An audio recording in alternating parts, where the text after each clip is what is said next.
மோர் குழம்பு செய்ய போகிறோம். நீங்கள் எப்படி இருக்குன்னு செஞ்சு பார்த்துட்டு சொல்லுங்கள். ஒரு கப் தயிர், கட்டி தயிர், அதே பாத்திரத்தில் போட்டு இப்படி நல்லா கடைங்க, கட்டி இல்லாமல் இப்படி கடைஞ்சிடுங்க.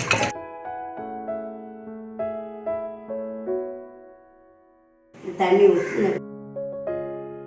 பாருங்க, அரை ஸ்பூன் சீரகம், அரை ஸ்பூன் வெந்தயம், கருவேப்பிலை ஒரு 10 இலை, பூண்டு 5 பல், இஞ்சி 5 துண்டு, சின்ன வெங்காயம் 5, பச்சை மிளகாய் 4, தேங்காய் 2 பத்தை, அரிசி மாவு 1 ஸ்பூன், கடல மாவு 2 ஸ்பூன். இப்போ அது எல்லாத்தையும் ஒன்றா மிக்சியில் அரைச்சிக்கலாம். இந்த 10 பொருளையும் போட்டு மிக்சியில் நைஸாக தண்ணி ஊற்றி அரைச்சி வச்சுருக்கேன். கடைஞ்ச மோர் இருக்குது, அரைச்ச விழுது இருக்குது, கடுகு 1/2 ஸ்பூன், கருவேப்பிலை, பெருங்காயம் 1 ஸ்பூன், மஞ்சத்தூள் 1/2 ஸ்பூன், வெண்டைக்காய் ஒரு 100 கிராம், தேவையான அளவு உப்பு. இப்போ நம்ம மோர் குழம்பு வைட்டோம். இது பாருங்கள், அடுப்பத்தை வச்சு திரும்ப கடாயை வச்சுட்டேன்.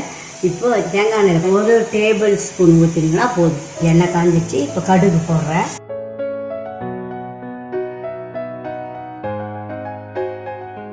அதோட பெருங்காயம் போடுறேன். வெண்டைக்காய் இந்த எண்ணெயிலே கொஞ்சம் வதக்கிடுங்க. 1/2 ஸ்பூன் பார்த்தீங்கன்னா மஞ்சத்தூள், மோர் குழம்புக்கு தேவையான உப்பு நான் மொத்தமே போட்டுறேன். இப்போ இந்த அரைச்சி வச்சு பேஸ்ட்டுக்கு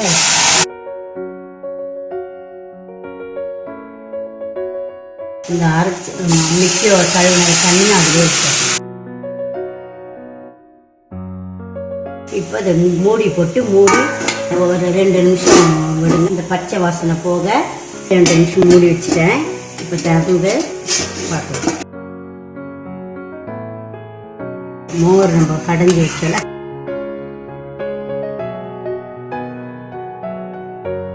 பால் பொங்குற மாதிரி அப்படியே கொதிச்சு பொங்கி வரும்போது அப்படியே ஆஃப் பண்ணணும். ரொம்ப கொதிக்கக்கூடாது.